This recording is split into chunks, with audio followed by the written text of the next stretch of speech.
家好，我係 Winnie 溫哥華嘅地產經紀。今日咧就嚟到高貴林 Bird Mountain 呢度咧，帶大家睇一個 Polygon 嘅全新嘅 Townhouse 項目 Ridgewood。咁 Ridgewood 嘅所有單位咧都會附帶 heat pump 嘅冷暖氣系統嘅，同埋咧會有 side by side 嘅 garage， 同埋咧會送3年嘅 Telus 家居智能系統。而且佢嘅價錢咧亦都係好吸引嘅，咁部分嘅3房單位咧唔使110萬咧就已經可以買到㗎啦，同埋佢最大嘅4房單位嘅起售價咧只需要120萬美嘅啫。咁事不宜遲啦，而家帶大家睇下呢個項目嘅資料先。Ridgewood 嘅地址咧就係3637 Sheffield Avenue， 就係位於 Sheffield Avenue 夾 Mitchell Street 嘅交界。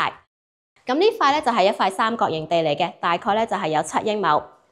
喺 Ridgewood 隔2個 block 度咧，就已經係將來嘅 Bird Mountain Village。咁由 Ridgewood 行路3分鐘咧，就可以去到 Coast Salish 嘅小學。咁由呢度咧揸車大概3分鐘咧，就可以去到將來嘅 Bird Mountain Middle 同埋 Secondary School。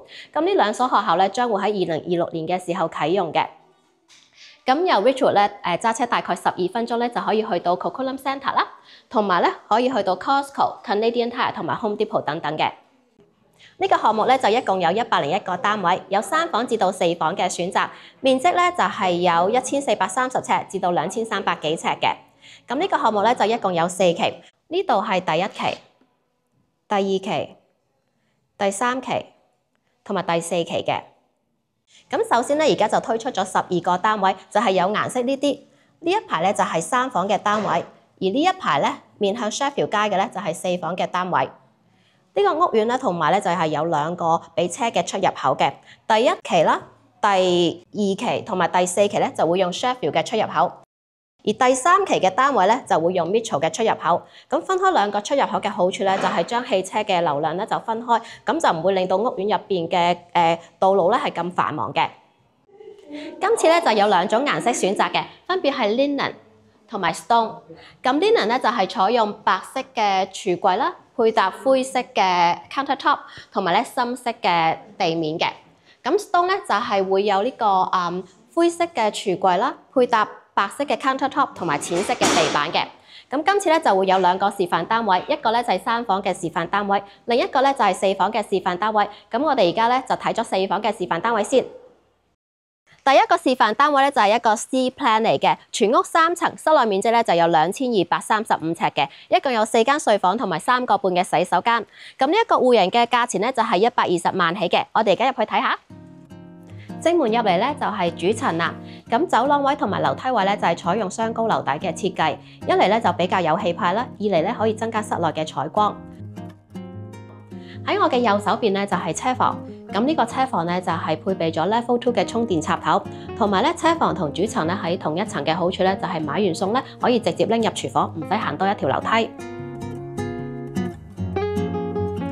車房隔離咧就有個衣櫃，咁方便大家咧返屋企嘅時候咧就可以掛衫啊、擺鞋等等嘅。衣櫃隔離咧就有個 powder room。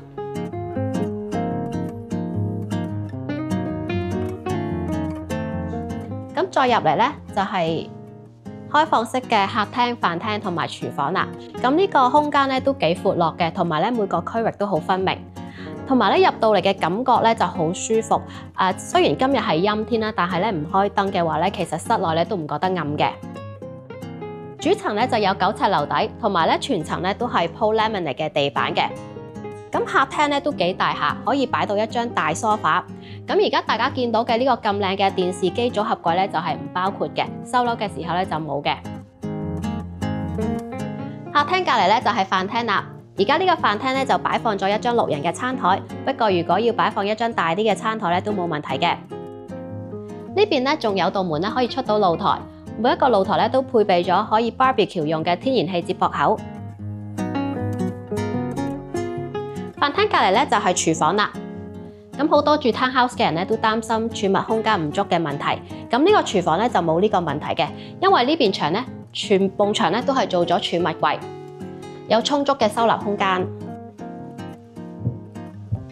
而家見到嘅電器咧都係收樓標準嚟㗎啦，包括有 KitchenAid 嘅雙門雪櫃、抽油煙機、KitchenAid 嘅5個頭明火煮食爐、焗爐、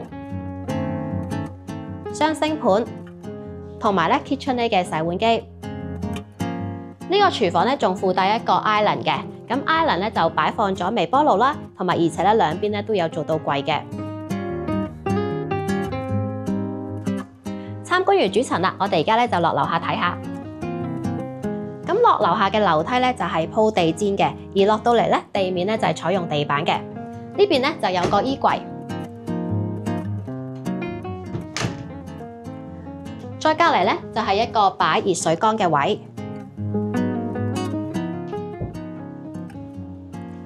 再過啲咧，呢邊咧就係擺 furnace 嘅位，而且咧另外一邊咧就有啲儲物空間嘅。落到嚟咧就有一個好闊落嘅家庭廳啦，而且呢一層咧全層都係地面上嘅，配合埋9尺嘅樓底，同埋咧落地大玻璃，所以光線咧係非常之充足嘅。咁喺家庭廳行出去咧就可以去到後花園噶啦。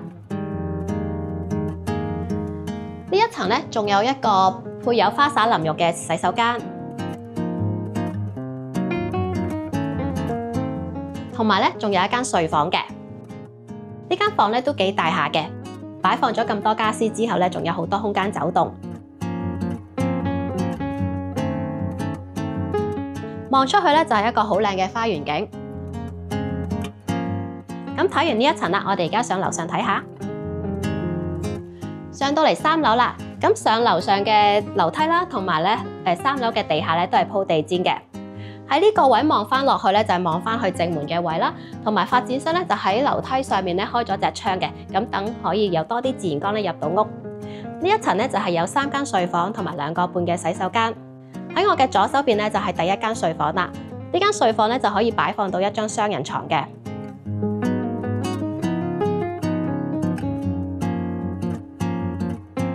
喺第一間睡房隔離咧就有個洗衣房，咁呢個洗衣房咧嘅洗衣乾衣機啦、台面啦、同埋星盤啦、同埋櫃咧都係包括咗喺價錢入邊噶啦。洗衣房對面咧就係呢一層嘅其中一個洗手間，咁呢個洗手間咧就係配置浴缸嘅，同埋咧有隻窗。呢個洗手間咧亦都有2道門嘅，一道門咧就係通翻嚟走廊位啦，另一道門咧就係通去第2間睡房嘅。洗手間隔離咧就係樓上嘅第2間睡房。咁呢間睡房咧就可以容納到一張雙人床同埋一張書台嘅，亦都有道門咧係連接住洗手間嘅。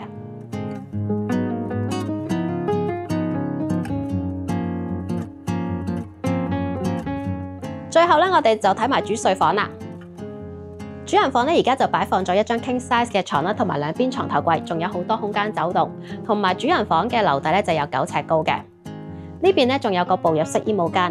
咁衣帽間入邊嘅層架同埋鏡咧就係裝飾嚟嘅，收樓嘅時候咧就冇呢啲嘅。呢邊咧就係主人房嘅套廁啦。咁呢個套廁咧就包括有一個獨立嘅浴缸啦、花灑淋浴、2個星盤，同埋有好多嘅儲物空間。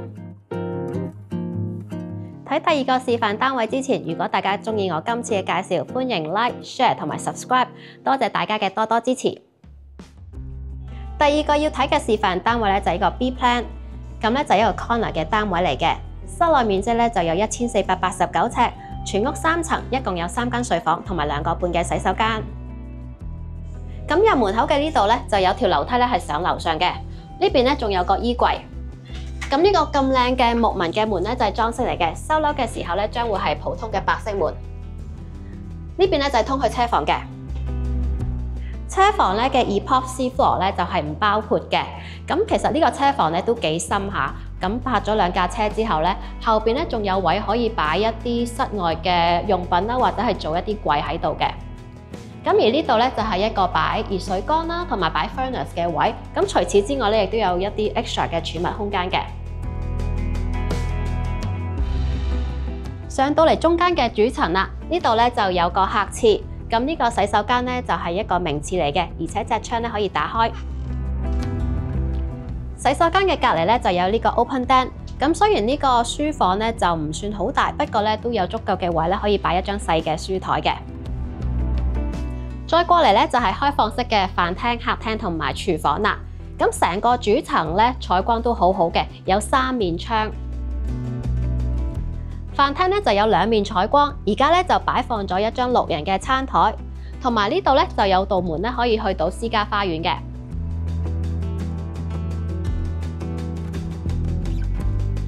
客廳咧同樣咧都係有兩面採光嘅。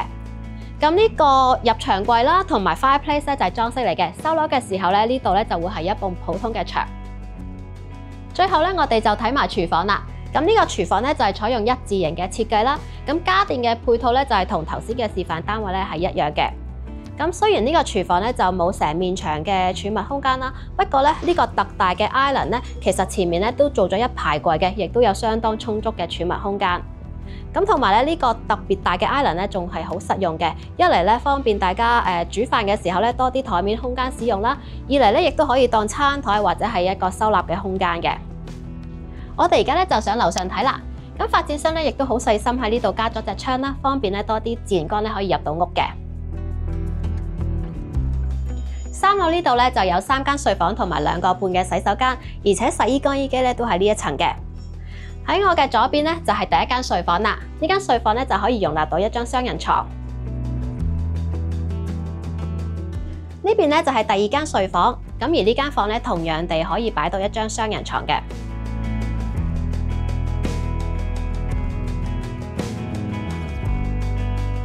睡房隔離咧就係呢一層嘅其中一個洗手間啦。呢個洗手間咧就係配置浴缸嘅。喺洗手間嘅對面咧就係洗衣乾衣機位啦。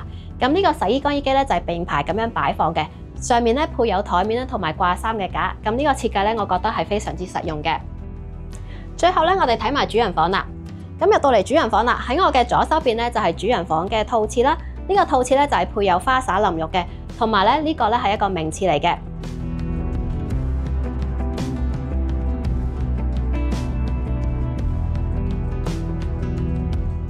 喺呢邊咧就係主人房嘅步入式衣帽間。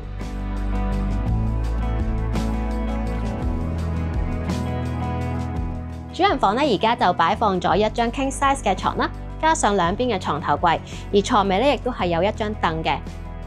同時咧呢間房咧就係有兩邊嘅採光嘅。頭先片頭提過，唔使110萬可以買到嘅3房單位咧，就係一個 Plan A 嚟嘅，同呢個 Plan B 咧就好相似嘅。咁大家可以去我嘅網站下載戶型圖同埋售樓書。咁 Ridgewood 嘅第一批推出嘅單位咧，將會喺5月或者係6月可以收樓㗎啦。咁咧訂金咧只需要10%，同埋 Ridgewood 嘅示範單位咧就會喺3月15號咧對外開放嘅。咁如果大家咧有興趣過嚟睇示範單位嘅話咧，歡迎揾我預約。咁我哋今日咧就介紹住咁多先，我哋下次見，拜拜。